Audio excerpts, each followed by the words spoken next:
तो दोस्तों AI hub में आपका बहुत बहुत स्वागत है। तो फोक्स आज हम लोग यहाँ पर स्टार्ट करेंगे पांडास के पार्ट 6 को, और आज हम लोग यहाँ पर सीखेंगे कि किस तरीके से पांडास लाइब्रेरी के थ्रू डेटा को एनालाइज किया जाता है। तो स्टार्ट करते हैं बिना टाइम को वेस्ट किए अपने सेशन को और समझते हैं सारे कॉन्सेप्ट्स एंड देन फाइनली इसको इम्प्लीमेंट करते हैं पाइथन के साथ, और कॉन्सेप्ट जो है वो और ज़्यादा क्लियर प्रैक्टिकली हो जाएगा। तो मैं आपको बताता हूँ कि आप जो है यहाँ पर इस चीज़ से किस तरीके या फिर इस लाइब्रेरी से जो कि मैनिपुलेशन के लिए यूज़ होती है या फिर रैंकिंग के लिए यूज़ होती है, उसके थ्रू आप यहाँ पर डेटा एनालाइजिंग कैसे कर सकते हो विद डेटा फ्रेम। अब यहाँ पर हम लोग कोई कंप्लीट ईडीए नहीं करने वाले, हम सिर्फ यहाँ पर डेटा का एक ग्लांस लेंगे और यहाँ पर हम जो है वो देखेंगे कि किस तरीके से पांडास लाइब्रेरी के थ्रू हम डेटा के फर्स्ट 5 रिकॉर्ड्स और पांडास लाइब्रेरी के जितने भी अंदर इंटरनल मेथड्स हैं उनके बारे में पहले डिस्कस कर चुका हूँ प्रीवियस सेशंस में, लेकिन आपको एक जो है यहाँ पर एक मैं बोलूँगा तो एक रिमाइंडर जो है वापस आ जाएगा और आप जो है यहाँ पर और ज़्यादा अवेयर हो जाओगे इस चीज़ को लेके। तो अभी जो है हम लोग स्टार्ट करते हैं बिना टाइम को वेस्ट किए अपने सेशन को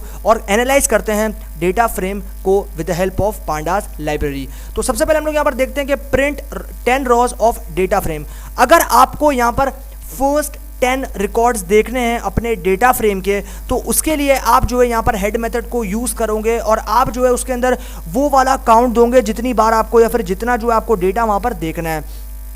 तो सिंपली ऐसे हम कि भाई हमें जो है सबसे पहले यहाँ पर इस चीज़ को ध्यान में रखना है कि अगर हमें यहाँ पर पांडास के साथ में काम करना है तो सबसे पहले हमें पांडास को यहाँ पर लोड करना पड़ेगा, और हम जो है इंपोर्ट पांडास एज पीडी इस वाले कमांड से जो हम लोग यहाँ पर पांडास को इंपोर्ट करेंगे एंड देन हमारी इंपोर्ट हो जाएगी जब लाइब्रेरी। उसके बाद में हम लोड करेंगे अपने डेटा को, और डेटा को किस तरीके से लोड किया जाता है, CSV फाइल को, जेसन फाइल को, TSV को, इन सभी जो आपके पास डेटा फॉर्मेट्स हैं या फिर डेटा फाइल्स हैं इनके बारे में जो है मैं किस तरीके से लोड किया जाता है, इन सारी चीज़ों के बारे में प्रीवियसली सेशन में डिस्कस कर चुका हूँ और आप लोगों को सारी चीज़ें जो है वो डिटेल में एक्सप्लेन कर चुका हूँ। तो अभी जो है हम लोग यहाँ पर सिंपली देख रहे हैं कि हमने जो है सबसे पहले यहाँ पर एक ऑब्जेक्ट बनाया है और उस ऑब्जेक्ट के अंदर मैंने pd.read, तो pd.read मेथड होता है, यानी कि जो रीड मेथड है आपके पास पांडास में वो किसी भी फाइल फॉर्मेट को रीड करने के लिए यूज़ किया जाता है। तो सिंपली आप यहाँ पर देख सकते हो कि मैंने जो यहाँ पर df यानी कि डेटा फ्रेम नाम का एक ऑब्जेक्ट बनाया है। उसके बाद में मैंने pd.read_csv,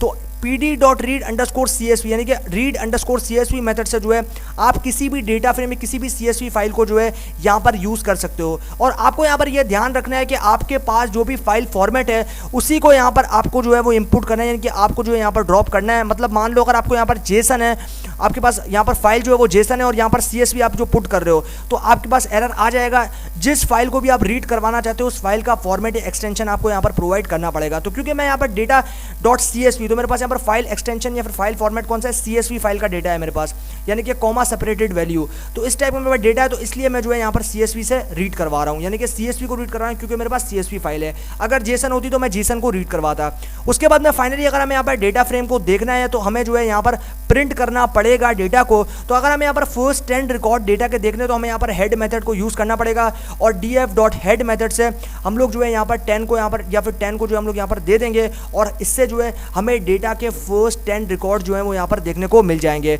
तो इस तरीके से हम लोग यहाँ पर लोड कर सकते हैं डेटा के फर्स्ट 10 रिकॉर्ड्स को, और इस तरीके से हम लोग डेटा के जो स्टार्टिंग रिकॉर्ड्स हैं जो कि 10 रिकॉर्ड्स हैं उनको हम लोग यहाँ पर लोड कर सकते हैं। और इस तरीके से आप जो है यहाँ पर इस हेड मेथड के थ्रू टॉप 10 यानी कि स्टार्टिंग या फिर फर्स्ट 10 रिकॉर्ड्स को जो है आप यहाँ पर डेटा सेट के अपने लोड करवा सकते हो। उसके बाद में हम लोग यहाँ पर आते हैं, अगर मान लो कि आपको 10 की जगह 5 रॉज यानी कि 5 डेटा फ्रेम, यानी कि जो आपके पास फर्स्ट 5 रिकॉर्ड यानी कि जो आपका डेटा फ्रेम है उसको जो फर्स्ट 5 रिकॉर्ड्स हैं उनको अगर आपको देखना है, उनको आपको एनालाइज करना है, तो आप जो है यहाँ पर df.head और इसमें आप 5 को पास कर दोगे तो वो जो है आपको आपके डेटा सेट के फर्स्ट 5 रिकॉर्ड जो है वो यहाँ पर आपको दिखा देगा। तो अभी हम लोग यहाँ पर जो है इन कॉन्सेप्ट्स को तो समझ चुके हैं बेसिक लेवल पर। मैंने आपको एक कॉन्सेप्ट जो पहले भी बता चुका हूँ, पहले भी प्रीवियसली सेशन में भी जो है मैंने आपको ये सारे कॉन्सेप्ट्स जो है वो बताए थे, एक्सप्लेन किए थे, और सारे कॉन्सेप्ट जो हम लोग यहाँ पर डिस्कस कर चुके हैं। तो हमने जो है वापस एक रिमाइंडर के तौर पर जो हमने यहाँ पर इसको यूज़ कर लिया, और यहाँ पर हम लोग जो मैंने वापस आपको एक ग्लांस दे दिया और आपको जो है वापस से मैंने एक्सप्लेन कर दिया कि इनके अंदर इस पांडास डेटा के या फिर पांडास लाइब्रेरी के थ्रू जो कि डेटा ब्रैंगलिंग और डेटा मैनिपुलेशन के लिए यूज़ होती है, इसके थ्रू हम लोग किस तरीके से यहाँ पर डेटा को एनालाइज कर सकते हैं, डेटा फ्रेम को एनालाइज कर सकते हैं, और डेटा फ्रेम के किस तरीके से 10 या फिर 5 रिकॉर्ड्स को यहाँ पर देख सकते हैं। तो अभी चलते हैं हम लोग पाइथन में, और पाइथन में जो है इन सारे यहाँ पर जो कॉन्सेप्ट जो कि हमने समझे हैं इसको प्रैक्टिकली इंप्लीमेंट करते हैं और देखते हैं कि जो हमने समझा है वो वाकई इंप्लीमेंट होता है या फिर नहीं। तो स्टार्ट करते हैं और चलते हैं हम लोग अपने पांडास में, और जो आपके पास लाइब्रेरीज है पांडा उसके थ्रू जो है हम लोग यहाँ पर इसके साथ में डील करते हैं और लोड करते हैं जुपिटर नोटबुक में एक डेटा सेट को, और उसके साथ में जो है यहाँ पर एनालाइज करते हैं। तो स्टार्ट करते हैं और चलते हैं जुपिटर नोटबुक में। तो भाई जैसा कि आप लोग देख सकते हो कि मैं आ चुका हूँ अपने जुपिटर नोटबुक में, और अभी जो है अगर हमें यहाँ पर पांडास के साथ में डील करना है तो सबसे पहले एसएम के भाई हमें जो है वो लाइब्रेरी को लोड करना पड़ेगा। तो मैं यहाँ पर लिखता हूँ simply import pandas as PD. तो यहाँ पर इसको मैं लोड करता हूँ और अभी मेरी लाइब्रेरी जो यहाँ पर लोड हो गई है, और आप यहाँ देख रहे हो कि मेरी लाइब्रेरी जो है यहाँ पर लोड हो चुकी है। तो अभी जो है हम लोग यहाँ पर एक डेटा सेट को यहाँ पर लोड करते हैं। तो सबसे पहले जो है मुझे यहाँ पर डेटा फ्रेम के फर्स्ट 5 रिकॉर्ड अगर देख रहे हैं तो उसके लिए मुझे जो है यहाँ पर सबसे पहले एक ऑब्जेक्ट बनाना पड़ेगा, और ये ऑब्जेक्ट का नाम मैं देता हूँ यहाँ पर DF। उसके बाद मुझे PD जो कि पांडास का एलियस है उसको यूज़ करना पड़ेगा, एंड देन मुझे यहाँ पर रीड फंक्शन को यूज़ करना पड़ेगा, read_csv, क्योंकि मेरे पास यहाँ पर अभी CSV फाइल जो है यहाँ पर प्रेजेंट है और मेरे पास CSV जो फाइल है वो यहाँ पर प्रेजेंट है, CSV टाइप का डेटा प्रेजेंट है। तो इसलिए मैं यहाँ पर CSV को लोड करूंगा, और मैंने आपको JSON और CSV दोनों को लोड करना सिखाया था प्रीवियस सेशंस में, और आई थिंक यार आप लोगों ने जो है वो सीख लिया होगा और उसको जो है समझ गए होंगे। तो अभी जो है हमें यहाँ पर कोड देना पड़ेगा, और सबसे पहले हम लोग यहाँ पर जो है हम लोग यहाँ पर डेटा सेट देख लेते हैं कि हम किस डेटा सेट को यहाँ पर लोड करने वाले हैं। तो मेरे पास यहाँ पर जो है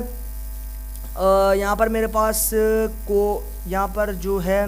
मेरे पास बहुत से डेटा सेट हैं, तो हम इनमें से कोई एक को जो है यहाँ पर लोड कर लेते हैं। तो मेरे पास यहाँ पर एक कैंसर डेटा सेट है, तो मैं कैंसर डेटा सेट को जो है मैं यहाँ पर लोड कर लेता हूँ। तो मैं यहाँ लिखता हूँ cancer.csv। उसके बाद हम इसको लोड करते हैं। तो अभी देख रहे हो यहाँ पर मेरा डेटा सेट जो लोड हो चुका है। अभी मुझे इसके फर्स्ट 5 रिकॉर्ड अगर देखने हैं तो मेरे पास 2 तरह के मेथड है, या तो मैं इसको प्रिंट कर सकता हूँ, और प्रिंट करूँगा तो मैं यहाँ पर यूज़ करूँगा df.head। उसके अंदर जो है मुझे यहाँ पर देने पड़ेंगे राउंड ब्रेसेस, और मुझे यहाँ पर 5 लिखना पड़ेगा, और 5 मैं लिखूंगा तो 5 उस काउंट को डिफाइन कर रहा है या फिर उस काउंट को जो है यहाँ पर शो कर रहा है कि मेरे पास जो है यहाँ पर मेरे डेटा फ्रेम के फर्स्ट 5 रिकॉर्ड जो है ये मुझे दिखाएगा। तो हम इसको एग्जीक्यूट करते हैं, और आप यहाँ पर देख रहे हो कि मेरे पास जो है यहाँ पर फर्स्ट 5 रिकॉर्ड जो है यहाँ पर आ सकते हैं। तो ये तो हो गया भाई मेरे पास पहला मेथड। अगर मान लो कि मुझे एक फॉर्मेट में मतलब ये काफ़ी ज़्यादा ख़राब लग रहा है, अच्छा नहीं लग रहा है इतना, तो अभी जो है मुझे क्या करना है, मुझे अगर इसको अच्छा बनाना है तो उसके लिए मुझे यहाँ पर एक और चीज़ है जो कि है हेड मेथड, और इसके अंदर भी जो है मैं यहाँ पर 5 को कर दूंगा, और अभी हम उसको एग्जीक्यूट करते हैं। तो आप यहाँ देख रहे हो एक प्रॉपर फॉर्मेट में कलर वलर के साथ जो है यहाँ पर यह आ चुका है,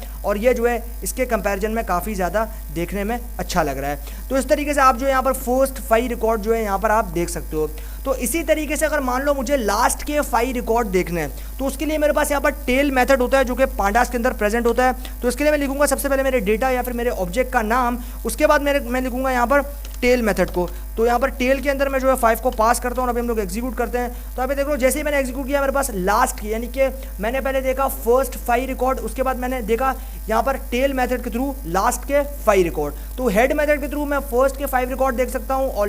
जहाँ जो टेल मेथड है उसके थ्रू मैं यहाँ पर लास्ट के 5 रिकॉर्ड को देख सकता हूँ।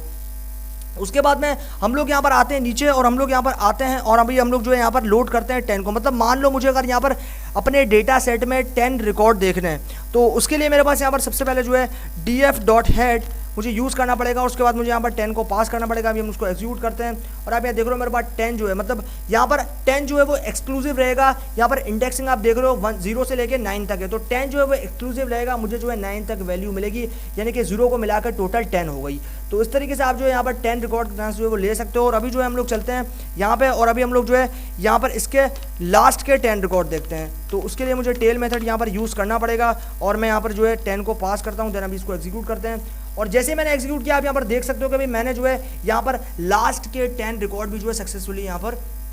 जो है वो लोड कर दिए हैं। इसी तरीके से मेरे पास पांडास के अंदर और भी आपके पास मेथड्स होते हैं। अगर मान लो मुझे यहाँ पर डेटा की इन्फॉर्मेशन चाहिए तो मेरे पास df.info नाम का एक मेथड होता है, उसको मैं यहाँ पर यूज़ करता हूँ, और आप ये देख रहे हो मेरे पास जो है कंप्लीट डेटा की यहाँ पर इन्फॉर्मेशन जो है वो आ चुकी है। मतलब ये मुझे बता रहा है कितने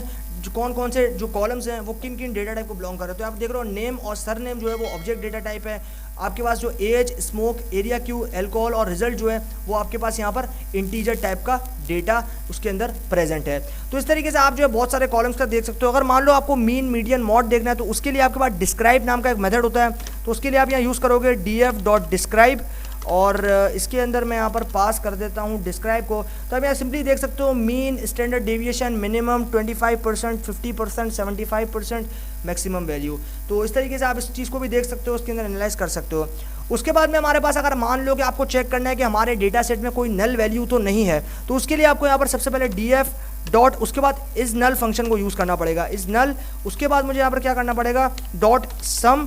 एंड देन अभी हम लोग इसको एग्जीक्यूट करते हैं। तो अब यहाँ देख रहे हो कि हमारे डेटा सेट में यानी कि जो जीरो है, जिन जिन कॉलम के आगे जीरो है, इसका मतलब उन कॉलम में कोई भी मिसिंग वैल्यू नहीं है। तो अब यहाँ देख रहे हो कोई भी हमारे डेटा सेट में जो है मिसिंग वैल्यू नहीं है, हमारा डेटा सेट जो है वो कंप्लीटली फुल हुआ है। तो इस तरीके से आप जो है यहाँ पर इसके साथ में जो है यहाँ पर डील कर सकते हो, और मैंने आपको अलग अलग मेथड्स को जो है वो डिफाइन तो कर दिया। अभी हम लोग जो है आगे फर्दर जब मूव करेंगे, जब ये जो हमारी जो लाइब्रेरी है पांडास, जब ये कंप्लीट हो जाएगी, जब हम एनालिसिस करेंगे, तो मैं आपको सारा जो डिटेल है, सारी जो data cleaning, data manipulation, data visualisation, ये सारी चीज़ें जो है ये आपको मैं बताऊँगा, और किस तरीके से आप पांडास लाइब्रेरी के थ्रू इम्प्यूटेशन कर सकते हैं वैल्यूज़ को आपकी कॉलम्स के अंदर, रॉस को डिलीट कर सकते हैं, रॉस को जो है वो आप रिमूव कर सकते हैं। सारे मेथड्स मैं आपको बताऊंगा आगे आने वाले सेशंस में। तो आप जो है अभी तक के लिए सिर्फ इतना समझ लो कि हमने जो अभी यहाँ पर समझा है कि किस तरीके से हम यहाँ पर डेटा सेट को जो है वो लोड कर सकते हैं, और डेटा सेट के साथ में जो है हम लोग यहाँ पर काम कर सकते हैं। और मैंने आपको बताया कि किस तरीके से हम लोग जो है एक डेटा सेट को यहाँ पर यूज़ कर सकते हैं, और डेटा सेट के किस तरीके से फर्स्ट के 5 रिकॉर्ड, लास्ट के 5 रिकॉर्ड, फर्स्ट के 10 रिकॉर्ड और लास्ट के 10 रिकॉर्ड देख सकते हैं। तो फोक्स ये सेशन जो है वो फाइनली यहाँ पे होता है एंड, और हमने जो है सारे कॉन्सेप्ट जो है वो समझ लिए और प्रैक्टिकली पाइथन में उसको इम्प्लीमेंट भी कर लिया। तो अभी के लिए फोक्स इस वीडियो में इतना ही, इस सेशन में। बाकी हम लोग आगे आने वाले सेशन के अंदर जो पांडास लाइब्रेरी है उसको और ज़्यादा एक्सप्लोर करेंगे, और ज़्यादा आपको मैं चीज़ें बताऊँगा, डेटा क्लीनिंग, डेटा सारी चीज़ें जो है हम लोग डिस्कस करेंगे। एंड देन फाइनली हम लोग एक एनालिसिस भी परफॉर्म करेंगे, यानी कि EDA एक्सप्लोरेटरी डेटा एनालिसिस भी करेंगे, ताकि आप लोगों को जो है एक बेसिक आइडिया हो जाए डेटा विजुअलाइजेशन, डेटा मैनिपुलेशन के बारे में। तो अभी तक के लिए इस वीडियो में इतना ही फोक्स। बाकी हम लोग आगे आने वाले जो पांडास के सेशन होंगे उसमें कवर करेंगे। तो तब तक के लिए गुड बाय।